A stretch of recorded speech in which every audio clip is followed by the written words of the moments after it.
열왕기상은 드디어 이제 솔로몬이 왕이 되는 그 장면을 우리 1장에서 목도할 수가 있습니다. 근데 솔로몬이 왕이 되는 과정에서 그렇게 이제 쉽게 되는 것은 아니었죠. 다시 한번 다윗 왕의 좀 위험할 수 있는 가능성이 있어지는 걸 알 수가 있습니다. 그건 뭐냐 할 것은 압살롬에 이어서 아도니아가 왕이 되려고 그랬다고 그랬어요. 다윗에게는 많은 부인이 있었는데 그 중에 핫깃이라는 부인 아들이 있었는데 이 아도니아라고 하는 인간적으로 볼 땐 굉장히 훌륭한 사람이라고 할 수 있죠. 우리가 6절을 볼 것 같으면은 그 부친이 아버지를 이야기했죠. 내가 어찌하여 그리하였느냐 하는 말로 한 번도 저를 섭섭하게 한 일이 없었다 그랬어요. 인간적으로 볼 때는 착한 아들, 형제로 볼 때는 좋은 오빠, 형, 동생, 그리고 이제 시민으로 볼 때는 훌륭한 시민. 그런데 이 사람이 무슨 일을 저질렀어요?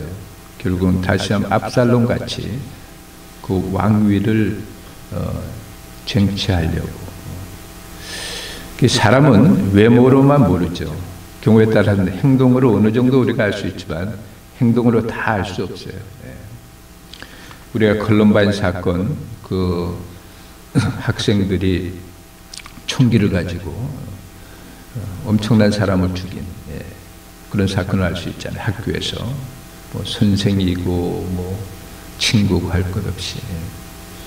근데 그 전만 하더라도 밖으로 나타나는 현상은 아무것도 없었대요. 걔들이 동네에서 그렇게 사고 친 애들도 아니고. 우리 한번 생각해 볼 필요가 있을 것 같아요. 그래서 우리는 항상 우리 마음은 사탄의 유혹과 지배를 받을 수가 있는 가능성이 있다는 거예요. 어떻게 볼 것 같으면 예수님께서 베드로가 그 주는 그리스도시요 살아계신 하나님의 아들입니다 라고 엄청난 고백을 하죠. 예수님을 볼 때는 이 고백이 정말 엄청나죠. 왜냐하면 많은 사람들이 예수님께 와서 병은 고치고 그 고쳐진 병을 통해서 기뻐하기도 하지만 저 사람 굉장히 훌륭한 분이야, 능력 있는 분이야, 병을 고쳐. 그러지 그가 하나님의 아들이란 것을 그렇게 인정하고 알고 깨닫는 사람은 그렇게 쉽지 않았거든요. 하다못해 그렇게 공부 많이 했던 훌륭한 위치에 있던 니고데모까지도 당신은 굉장히 좋은 선생입니다. 그리고 하나님과 어떤 연관성을 가진 것 같아요. 하나님이 인정하지 않으면 어떻게 그런 일을 할 수가 있습니까? 그러나 그는 예수 그리스도를 메시아로 구세주로 하나님의 아들로 이 세상에 하나님께서 보내주신 아들로 아직 몰랐던 거잖아요. 그 대화 속에서 우리가 알던 것은 네가 거듭나야 된다. 그게 무슨 말입니까? 네가 선생이고 네가 지도자고 네가 학식 있는 사람이고 네가 이스라엘 사람들을 이끄는 사람인데 그것도 모르냐 하면서 책망을 받은 것을 볼 수가 있습니다. 마찬가지로 사람은 그 외모로는 알 수 없는 것을 우리가 이제 알 수가 있죠. 또 한 가지 우리가 생각할 것은 우리가 다윗을 볼 때 여러분께서 이제 다윗 왕국을 쭉 볼 때 이 다윗 왕국을 통해서 다윗을 통해서 다윗의 집안을 통해서 그 미래의 메시아가 이렇게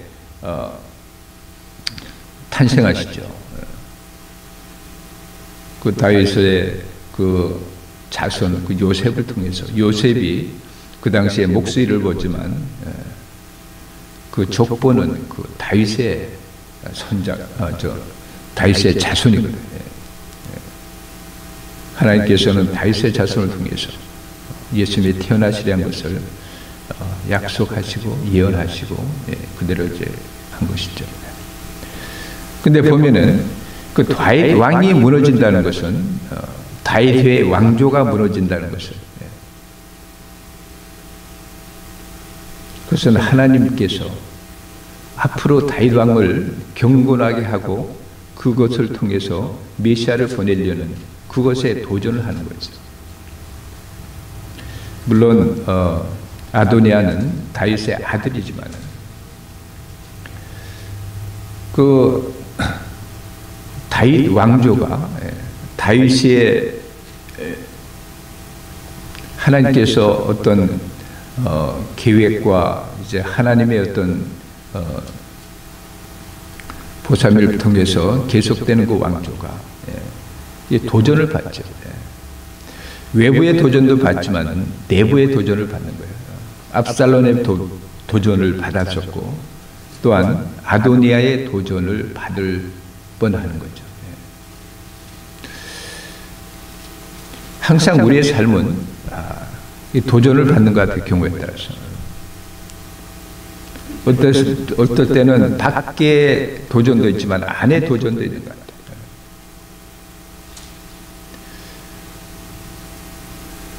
어떻게 밖에 사람하고도 싸울 때도 있지만 우리는 집안의 사람들하고 싸울 때도 있잖아요. 아마 두 분은 평생에 한 번도 싸움 안 했겠지만 저는 그렇게 다른 사람이 볼 때는 천사 같은 말을 그러는데 물론 내가 잘못했거든요. 싸움도 해요. 안에 싸움도 있다. 안에 도전도 있다. 우리의 삶 속에. 우리가 어떤 그런 다툼이 있으면 마음 평안하지 않잖아요.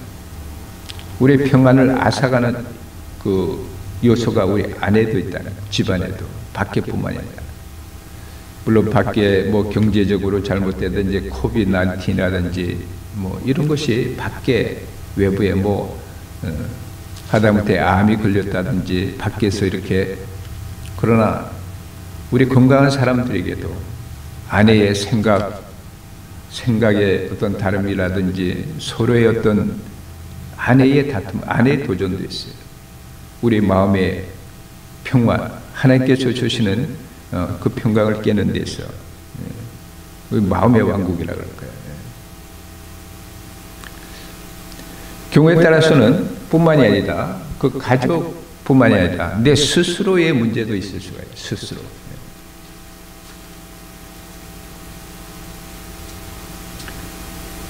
우리의 생각과 결국 그 베드로도 예수님께서 베드로의 그 생각 그렇게 훌륭한 신앙 고백을 했으면서도 예수님이 돌아가시려는 그럴 때 예수님이 왜 돌아가시려 그럽니까? 그것을 위해서 오셨고 예수님의 그 삶을 통해서 이 세계가 구원을 받아야 되는 건데 베드로는 그 앞을 내다볼 수 없었죠.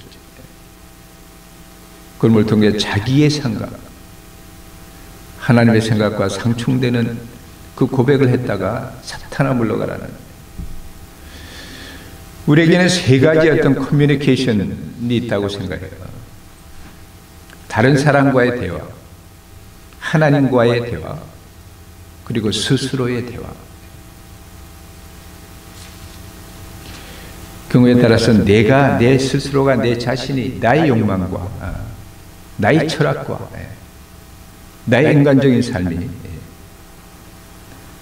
하나님께서 허락하신 예수 그리스도께서 그 십자가의 피를 통해서 나에게 허락하신 마음의 평강이 하나님의 왕국. 예수님께서 우리와 함께 있을 때, 예수님께서 우리와 함께 있을 때, 그것이 따로 평강이요. 그것이 하나님의 나라예요. 하나님이 우리의 마음을 지배할 때, 우리가 예수님의 말씀을 순종할 때, 예수님을 나의 구주로 모실 때, 높은 산이 넓은 산이 그 어디나 하늘나라 어디에 있든지 간에 경우에 따라서는 요셉과 같이 그 감옥도 보통 감옥이 아니잖아요. 그 감옥에서 나가서 사형받아 나가는 사람도 많았잖아요. 그 떡을 맡았던 관원인가요? 한 사람은 살고 한 사람은 요셉의 미래는 어떻게 될지 모르잖아요. 그러나 그는 하나님과 함께 있었어요. 또 하나님 때문에, 의 때문에, 정의 때문에, 바른 일 때문에 고난을 당했고.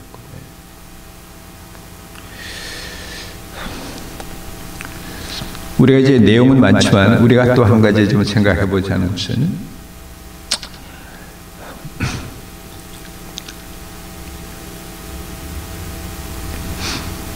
아도니아가 왕이 되려고 할 때 누가 아도니아에 붙었어요?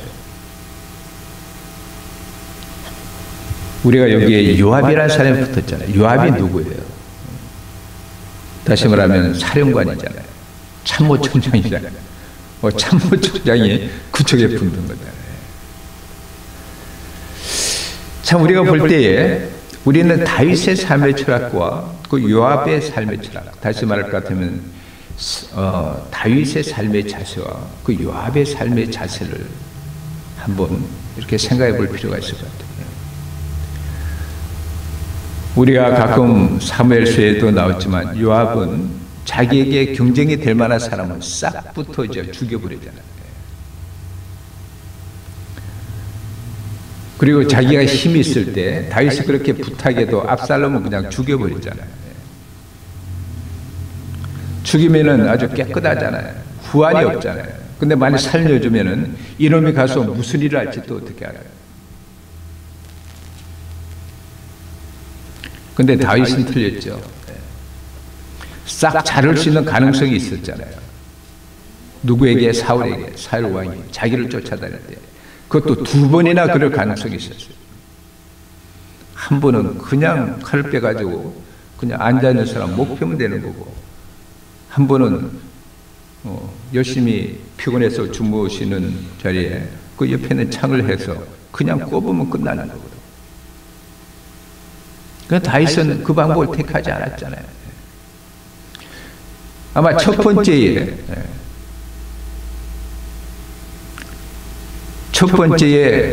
그 겐디의 굴인가요? 거기서 사울을 싹둑하지 않고 뒤에 또 막 그 사울 때문에 그 도망 다니고 그럴 때에 원망하는 사람이 없었겠어요? 예. 앞에 서야 말 못하겠지. 다윗 왕은 왜 이러셔? 다윗 왕이 아니지 그때는. 우리 대장님이 왜 이러셔? 우리 고생하네. 그냥 그때 한 방 했으면 끝나는 거 아니에요. 근데 한 번에 아니지. 2번째도 했을 때 그냥 찌르고 사울 왕은 죽었다. 그 다시 이제 나를 따르라. 그럼 완전히 이제 뭐 박정희가 구테타 이런 것보다 더 쉽게 그리고 다윗은 인정을 받는 사람이고 누구는 천천히요, 누구는 만만이라 그러고. 그런데 다윗은 그걸 따르지 않았잖아요. 이것은 우리가 실제 삶을 통해서 그렇게 대단히 위대한 거잖아요. 이것은 내가 아무리 피곤해도 내가 아무리 힘들어도 정도가 있다는 거죠. 다윗에게는 정도가 있다는 그 정도가 뭐냐고. 인간적인 어떤 의리나 이런 걸 통해서 먼저 하나님의 삶의 질서가 있었던 거예요. 하나님의 질서를, 이것이 신앙이죠. 이것이 다윗의 삶의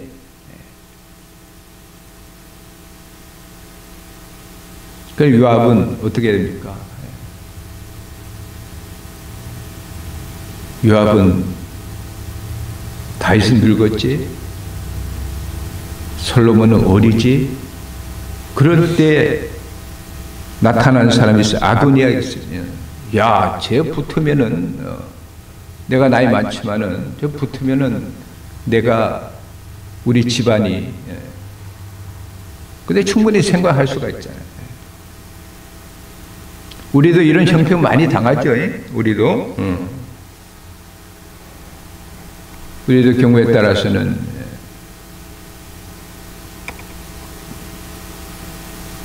이런 유혹을 많이 받죠, 우리도. 아, 저 사람은 아닌데 돈이 많아. 뭐 이런 건 많이 받잖아요. 우리는 나아가서 우리의 삶의 자신은 어떻게? 하나님의 중심의 삶, 하나님의 질서. 그거를 지킬 때에 지금은 다윗 다음에 솔로몬의 왕이죠. 다윗의 자손 중에 유대 왕 다윗의 그 시 중에서 끊긴 일이 없어요. 끊긴 일이 없어요. 이스라엘은 그냥 볼 것 같으면은 이 가문이 저 가문이 이 가문이, 그러나 다윗의 가문은 끊긴 예가 없어요. 결국 이것이 요셉까지 연결이 되고 여기서 예수님께서 태어나신 거예요. 오늘 이 시간을 통해서 우리의 삶의 자세가 어떻게 되어야 된다는 것을 잠시 생각해 봤습니다. 하나님 아버지, 귀한 가르침을 주심을 감사합니다. 하나님께서 주신 귀한 말씀을 통해서 우리가 다시 도전받고 우리가 점검하고 우리가 다시금 주님 앞에 깨끗게 되어 우리의 삶이 다윗과 같이, 물론 우리가 완전치는 않지만은 다시 한번 우리가 계속해서 새로움을 통해서 새로운 피조물이 항상 되는 그런 사건을 통해서 주님께 영광 돌리는 삶이 되도록 축복해 주시옵소서. 우리 주님 예수님의 이름으로 기도드리옵나이다. 아멘.